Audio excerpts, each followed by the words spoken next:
no compromise. உங்க சைடுலயும் எங்க சைடுலயும். It's a GT promise. GT Holidays, South India's #1 travel brand. MCR Pure Cotton Club, formals and casual shirts. Merry Christmas and Happy New Year from the Chennai Silks. Let the celebrations begin. ஒரு வருடத்துல 3 ராசிகள்ல குரு பகவான் இருக்கிறார் அப்படின்னாலே அச்சத்தை தரக்கூடிய வருடமாக தான். தங்கம் விலை ரொம்ப அதிகமாகும் அப்படிங்கிறதுக்கு இது ஒரு காரணம். எப்பொழுதுமே ஒரு குரு மாறுகிறார் அப்படின்னாலே ஒரு மாதத்திற்கு முன்னதாகவே அதனுடைய நிழல்னு சொல்லுவோம், ஷேடோ எஃபெக்ட்ஸ் இருக்கக்கூடிய ஒரு காலமாக அமைகிறது. அப்ப இந்த தங்கத்தினுடைய விலை அதிகரிப்பது போர் வரக்கூடிய ஒரு காலகட்டமாகவும் இருக்கும் பொழுது பொருளாதார வீழ்ச்சி அப்படிங்கிறது அதிகமாகவே இருக்கும். ஆபரேஷன் சிந்தூர் அப்படின்னு நம்ம பார்த்தோம். இந்த மாதிரியான ஒரு நிலைமை நமக்கு 2026 வருமா அப்படின்னு கேட்டீங்கன்னா, சைனால கண்டிப்பாக ஒரு டெரரிஸ்ட் அட்டாக் அப்படிங்கிறது, இயற்கை சீற்றங்கள் அப்படின்னு நம்ம பார்க்கும் பொழுது மலை பிரதேசங்கள்ல நிறைய லேண்ட்ஸ்லைட்ஸ் வருவதற்கான வாய்ப்புகள் அதிகம் இருக்கு. மலை பிரதேசங்கள்ல நிலச்சரிவுகள் அதிகம் ஏற்படக்கூடிய வாய்ப்புகள் உண்டு. இதனால் பல கிராமங்களும் பல மக்களுக்கும் அழிவுகள் வரலாம். எல்லாருமே ரொம்ப ஆர்வமாக தெரிஞ்சுக்கிறது அரசியல் தான். ஸோ தமிழ்நாட்டை பொறுத்த வரைக்கும் நமக்கு எலெக்ஷன்ஸ் வரப்போகுது. ஸோ ரொம்ப ரொம்ப முக்கியமாக எதிர்பார்ப்பு ஒரு புதிய கட்சியை பற்றி தான். நான் ஏற்கனவே சொன்னது போல குரு பகவான் 3 ராசிகளில் இடம்பெறுவதனால் புதிதாக கட்சியை ஆரம்பித்தவருக்கு கிரகநிலைகள் அவர்களுக்கு சாதகமாக இருந்தாலும் கூட இந்த வருடத்தில் கண்டிப்பாக தனித்து ஒரு கட்சி ஆட்சியை. வணக்கம், அனைவருக்கும் இனிய புத்தாண்டு நல்வாழ்த்துக்கள். இந்த 2026 எப்படி இருக்க போகுது? அனைவருக்குமே ஒரு பெரிய எதிர்பார்ப்பு இருக்கும். அண்ட் எல்லாருமே இன்னைக்கு பார்த்தீங்கன்னா, இவர் இதை சொல்லியிருக்காரு, பாபா வாங்கல் அப்படி சொல்லியிருக்காரு, நிறைய ப்ரொஃபஸிஸ் இந்த 2026ஓட ப்ரெடிக்ஷன்ஸ் எல்லாம் நம்ம பார்த்துட்டு வரோம். என்னதான் இருந்தாலும் ஜனவரி 1ஆம் தேதிக்கு ஏதாவது ஒரு கிரக மாற்றம் இருக்குமா அப்படின்னு பார்த்தோன்னா கண்டிப்பாக கிடையாது. இப்போ இந்த வருடத்திற்கான கிரக மாற்றங்களை வைத்து சொல்லக்கூடிய இந்த பலன்கள் எல்லாம் என்ன அப்படின்னா, முக்கால்வாசி இந்த தை மாதம் 1ஆம் தேதி மகர சங்கராந்தி அப்படின்னு சொல்லக்கூடிய சூரியனினுடைய மாற்றம், சித்திர வருடம் பிறப்பு 1ஆம் தேதி அன்னைக்கு இருக்கக்கூடிய சூரியன் மாற்றம். ஸோ சூரியனினுடைய கால அளவை வைத்து தான் இந்த வருடத்தினுடைய நிகழ்வுகள் எப்பொழுதுமே சொல்லப்படும். அது மட்டும் இல்லாமல் மற்ற கிரக பெயர்ச்சிகளையும் நம்ம கணக்கில் எடுத்துக்கொள்ள வேண்டும். அப்படி பார்க்கும் பொழுது சனி பகவான் வாக்கிய பஞ்சாங்கப்படி இந்த மார்ச் மாதம் நமக்கு மீன ராசிக்கு பெயர்ச்சி ஆகிறார். ராகு கேதுவினுடைய பெயர்ச்சி டிசம்பர் மாதத்தில் நமக்கு வருது. இதில் குரு பகவான் தான் இந்த வருடத்தினுடைய ஹைலைட்டு. குரு பகவான் ஜூன் மாதம் 2ஆம் தேதி நமக்கு இப்போ இருக்கக்கூடிய மிதுன ராசியிலிருந்து கடக ராசிக்கு பயிற்சி ஆகிறார். அவர் நவம்பர் மாதம் அதிசாரமாக சிம்ம ராசிக்கும் பயிற்சி ஆகிறார். ஸோ ஒரு வருடத்தில் 3 ராசிகளில் குரு பகவான் இருக்கிறார் அப்படின்னாலே கொஞ்சம் அச்சத்தை தரக்கூடிய வருடமாக தான் அந்த வருடம் இருக்க போகுது. ஸோ இந்த வருடத்தில் குரு பயிற்சினால தான் நமக்கு வருடத்தில் ஏதாவது பாதிப்பா அப்படின்னு கேட்டிங்கன்னா கண்டிப்பாக அதை நம்ம சொல்லத்தான் வேண்டும். மீன ராசியில் இருக்கக்கூடிய சனி பகவான் குருவோட வீட்டில் அவர் உட்கார்ந்துருக்கிறாரு. அண்ட் குரு பகவான் வருட ஆரம்பத்தில் மிதுன ராசியிலேயும் ஜூன் மாதம் கடக ராசியில் உச்ச பலத்துடனும் அப்புறம் நவம்பர் மாதம் அதிசாரமாக சிம்ம ராசிக்கும் வருகிறார். ஸோ இந்த 3 ராசியில் இந்த குரு பகவான் வரக்கூடிய இந்த காலகட்டமானது பல பதற்றங்களை நமக்கு உலக அளவில் கொடுக்க போகுது. ஸோ எல்லாருமே சொல்கிறோம் இல்லையா, தங்கம் விலை ரொம்ப அதிகமாகும் அப்படிங்கிறதுக்கு இது ஒரு காரணம். சரி, தங்கம் விலை அதிகமாகிறதுக்கு மற்ற காரணங்களும் இருக்கும். உலக அளவில் வரக்கூடிய போர்கள் தாங்க. இந்த போர் நமக்கு ஏதாவது ஒரு காலகட்டத்தில் ஏப்ரல் மாதம், ஜூலை மாதம், நவம்பர் மாதம் இந்த 3 மாதங்கள்லையுமே மக்கள் மிகவும் பதற்றம் அடையக்கூடிய ஒரு காலகட்டமாகவே இருக்கும். இது போர்னால கூட இருக்கலாம். எப்பொழுதுமே ஒரு குரு மாறுகிறார் அப்படின்னாலே ஒரு மாதத்திற்கு முன்னதாகவே அதனுடைய நிழல்னு சொல்லுவோம், ஷேடோ எஃபெக்ட்ஸ் இருக்கக்கூடிய ஒரு காலமாக அமைகிறது. அப்போ இந்த தங்கத்தினுடைய விலை அதிகரிப்பது போர் வரக்கூடிய ஒரு காலகட்டமாகவும் இருக்கும் பொழுது பொருளாதார வீழ்ச்சி அப்படிங்கிறது அதிகமாகவே இருக்கும். ஸோ இந்த இன்ஃப்ளேஷன் அப்படின்னு சொல்லக்கூடியது, இந்த பொருளாதார வீழ்ச்சி உலக அளவில் பார்க்கும் பொழுது கொஞ்சம் எல்லாருக்குமே அந்த கஷ்டத்தை கொடுக்கத்தான் செய்யும். அதனால இந்த வருடத்துல வந்து நம்ம பொருளாதாரத்துல ரொம்ப கவனமாக இருக்க வேண்டும். தங்கம் சரி வாங்கி வச்சுக்கலாம் அப்படின்னா கூட பணம் இருந்தால் தானே வாங்கி வைக்க முடியும். ஸோ அது எல்லாராலையுமே அது முடியாத ஒன்றாக அமைகிறது. இந்த வருடத்துல வந்து பார்த்தீங்கன்னா நமக்கு ஏற்கனவே 2025ஆம் ஆண்டு இந்த ஆபரேஷன் சிந்தூர் அப்படின்னு நம்ம பார்த்தோம். ஸோ இந்த மாதிரியான ஒரு நிலைமை நமக்கு 2026ல் வருமா அப்படின்னு கேட்டிங்கன்னா, சைனாவில் வந்து கண்டிப்பாக ஒரு டெரரிஸ்ட் அட்டாக் அப்படிங்கிறது இந்த வருடத்தில் நம்ம பார்க்க போகிறோம்.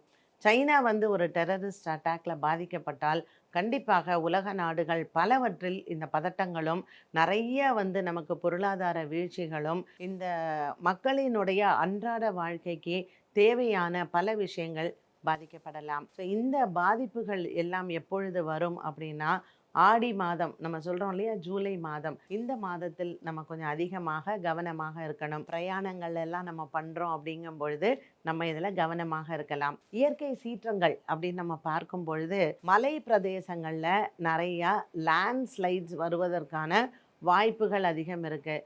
ஸோ நம்ம வந்து இமயமலை அந்த புனித பிரயாணங்கள்லாம் வைக்கிறோம் இல்லையா, இந்த மாதிரியான பிரயாணங்களெல்லாம் நம்ம கொஞ்சம் கவனமாகவே இருக்கலாம். ராகு பகவான் கும்பராசியிலையும் கேது பகவான் நமக்கு சிம்ம ராசியிலையும் சஞ்சாரம்.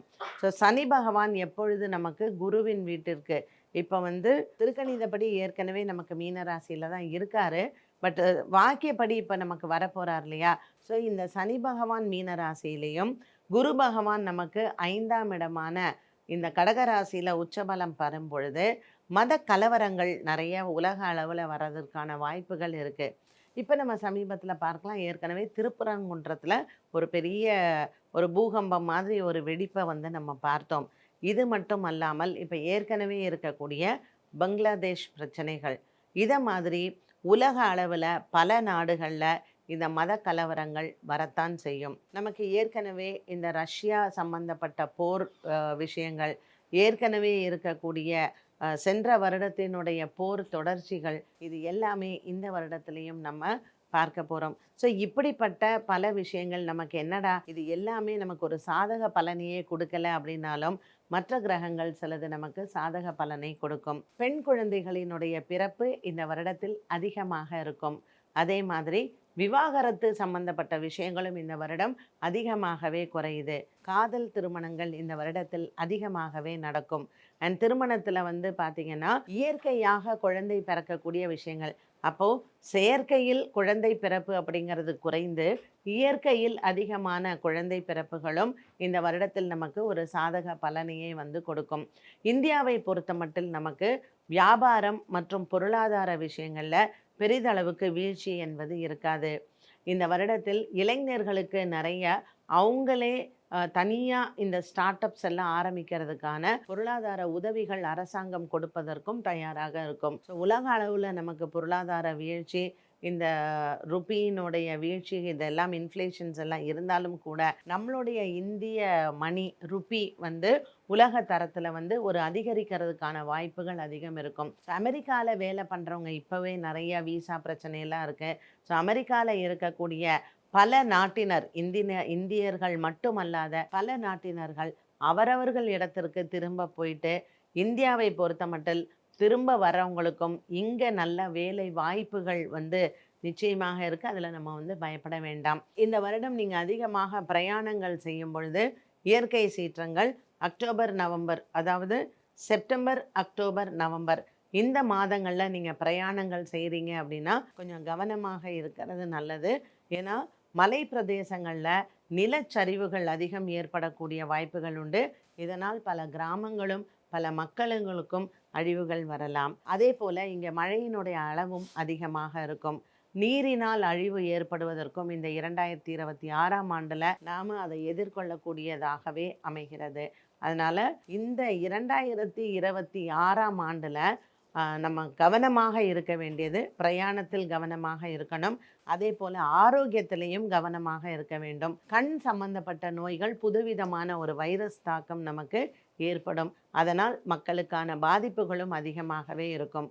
அதே மாதிரி இந்த வருடத்தில் புதிய நோய் எங்கே நம்மளுடைய உடம்பில் வந்து தாக்கத்தை ஏற்படுத்தும்னா கால் வீக்கம் வந்து இந்த மக்களுக்கான ஒரு புதிய நோயை கொடுக்கும். அதற்கு தகுந்தாற் போல ஒரு மருத்துவ கண்டுபிடிப்பும் வரக்கூடிய வாய்ப்புகளும் அதிகமாக இருக்கு. இந்த 2026ஆம் ஆண்டுல வந்து பார்த்தீங்கன்னா மருத்துவத்துறைக்கு ஒரு பெரிய அங்கீகாரம் வந்து நமக்கு கிடைக்கும்.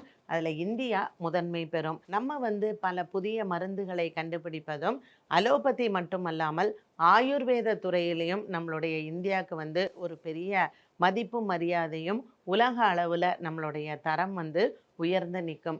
அதனால் மக்களுக்கு வந்து ஒரு ஆரோக்கிய குறைபாடுகள் சில வியாதிகள் வந்தாலும் கூட மருத்துவத்தினால் அது சரியாகக்கூடிய ஒரு வாய்ப்பும் நமக்கு இந்த கிரகநிலைகள் அமைத்து கொடுக்கிறது. அதே மாதிரி இந்த வருடத்தில் வந்து நம்ம வந்து பார்த்தோம்னா இந்த கிரகங்களினுடைய மாற்றத்தின் காரணத்தினால் பெண்களுக்கு வந்து நிறைய வகையில் ஒரு உயர்வை கொடுக்கக்கூடிய வருடமாக இருக்கும். அரசியல், விளையாட்டு, சினிமா இந்த 3 துறைகளுமே இந்தியாவில் இருக்கக்கூடிய பெண்மணிகளுக்கு உலக தரப்பில் ஒரு பெரிய மரியாதை வருவதோடு மட்டுமல்லாமல் இங்கே நம்ம தமிழ்நாட்டில் இருக்கக்கூடிய இந்த துறையில் இந்த வருடமும் நமக்கு ஒரு பெரிய அவார்ட்ஸ் வருவதற்கு உலக அளவில் அவங்கள வந்து அங்கீகாரம் கிடைக்கிறதுக்கான வாய்ப்புகள் நன்றாகவே இருக்கும். இந்த வருடத்தில் இந்த 2026ஆம் வருடத்தில் தமிழ்நாட்டில் இருக்கக்கூடிய பெண்மணிகளுக்கு அரசியலில் ஒரு பெரிய வாய்ப்புகளும் அரசியல் சார்ந்த விஷயங்கள்ல இவங்களுக்கு இந்திய அளவில் ஒரு பெரிய இடத்துல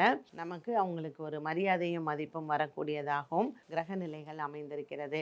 இப்படிப்பட்ட பல சிறப்புகள் வாய்ந்த இந்த 2026ல் இவ்வளோ நமக்கு கிரகங்களால் ஒரு பாதிப்பு வருது இல்லையா? அப்போ கண்டிப்பாக ஒரு பரிகாரம் என்பதும் இருக்கும். இதில் எல்லாருமே ரொம்ப ஆர்வமாக தெரிஞ்சுக்கிறது அரசியல் தான். ஸோ தமிழ்நாட்டை பொறுத்த வரைக்கும் நமக்கு எலெக்ஷன்ஸ் வந்து வரப்போகுது. இந்த 2026ஆம் ஆண்டு யாருக்கு சாதகமாக இருக்குது? இப்போ நடக்கக்கூடிய இந்த ஆட்சி என்ன ஆகும், இல்லை வேற யார் நமக்கு வந்து வரப்போகிறா? ஸோ ரொம்ப ரொம்ப முக்கியமாக எதிர்பார்ப்பு வந்து ஒரு புதிய கட்சியை பற்றி தான். இந்த கட்சி நமக்கு ஆட்சிக்கு வருமா, இல்லை இவங்க என்ன பண்ண போகிறாங்க அப்படிங்கிறதும் அதிகமான எதிர்பார்ப்புகள் இருக்குது. நான் ஏற்கனவே சொன்னது போல் குரு பகவான் 3 ராசிகளில் இடம்பெறுவதனால் புதிதாக கட்சி ஆரம்பித்தவருக்கு கிரகநிலைகள் அவர்களுக்கு சாதகமாக இருந்தாலும் கூட இந்த வருடத்தில் கண்டிப்பாக தனித்து ஒரு கட்சி வந்து ஆட்சியை பிடிக்காது. இது வந்து நமக்கு ஒரு கூட்டணியாக இருந்துதான் மக்களினுடைய ஒரு ஆதரவோடு ஒரு கூட்டணி ஆட்சியில தான் இந்த அரசு வந்து நடக்கிற மாதிரி இருக்குமே தவிர தனித்து வரக்கூடிய ஆட்சிகளுக்கான வாய்ப்புகள் மிக மிக குறைவு. அதுவும் ஒரு நமக்கு ஒரு தேர்தல் வரக்கூடிய ஒரு காலகட்டத்தில் அப்பொழுது இருக்கக்கூடிய கிரகநிலைகள் யாருக்கு சாதகமாக இருக்குது அப்படிங்கிறதையும் பார்க்கணும். இப்போ நமக்கு வந்து ஒரு 6 மாதம் முன்னதாகவே இவர்களுக்கு தான் வெற்றி, இவர்தான் முதல் மந்திரியாக இருப்பார், நாட்டை ஆளக்கூடிய தகுதி இவருக்கு தான் இருக்குன்னா தனிப்பட்ட ஜாதகங்களில் பார்க்கும் பொழுது ஒரு 5 பேருக்கு அது சாதகமாகத்தான் இருக்கும். ஆனால் கூட்டணி அமைக்கும் பொழுது அன்றைய கோச்சார நிலைக்கு யாருக்கு சாதகமாக இருக்குது அப்படிங்கிறத அன்றைய கால சூழ்நிலைகளில் நம்ம வந்து பார்க்கலாம். பட் இருந்தாலும் இவ்வளோ ஒரு கன்ஃபியூஷனில் கண்டிப்பாக மக்களுக்கு சாதகமாக மக்களுக்கு ஆதரவு கொடுக்கக்கூடிய ஒரு ஆட்சி தான் கண்டிப்பாக இந்த தடவை வந்து அமைய போகுது. நிறைய பேருக்கு ஒரு அதிருப்தி இருக்கக்கூடிய ஒரு காலகட்டமாக கூட இருக்கலாம். அரசியலில் இருப்பவர்களுக்கு முகம் தெரியாதவர்கள் கூட நீங்கள் வந்து இந்த தடவை லைம் லைட்டுக்கு வரதும் இவங்களா இவ்வளோ நாள் அவங்க கட்சியில் எங்கே இருந்தாங்கன்னே தெரியாது அப்படின்னு சொல்கிறவங்களுக்கும் கூட ஒரு பெரிய பதவியும் ஒரு பெரிய பொறுப்பும் காத்திருக்கிறது இந்த தமிழ்நாட்டில். ஸோ பார்க்கலாம் 2026ஆம் ஆண்டு நமக்கு என்ன விதமான சந்தோஷங்களை கிரகங்கள் கொடுக்கும் என்பதில். இருந்தாலும் கிரகநிலைகள் நமக்கு சாதகமாக இல்லை அப்படின்னா கூட குலதெய்வ வழிபாடுகளையும் குலதெய்வங்களுக்கு அவரவர் குலதெய்வங்களுக்கு நல்லெண்ணெய், நெய் மற்றும் இலுப்ப எண்ணெய் இந்த 3ம் சேர்த்து தீபம் ஏற்றி வழிபாடு செய்யுங்க. இயற்கை சீற்றங்கள் மற்றும் கிரகநிலைகளில் வரக்கூடிய ஒரு பதற்றங்கள், நமக்கு போராட்டங்கள், பொருளாதார வீழ்ச்சிகள் இதிலிருந்து நம்மளை இந்த குலதெய்வம் நம்மளை நிச்சயமாக காப்பாற்றும். No compromise. உங்க சைடுலயும் எங்க சைடுலயும். It's a GT promise. GT Holidays, South India's #1 travel brand. MCR Pure Cotton Club, formals and casual shirts. Merry Christmas and Happy New Year from the Chennai Silks. Let the celebrations begin.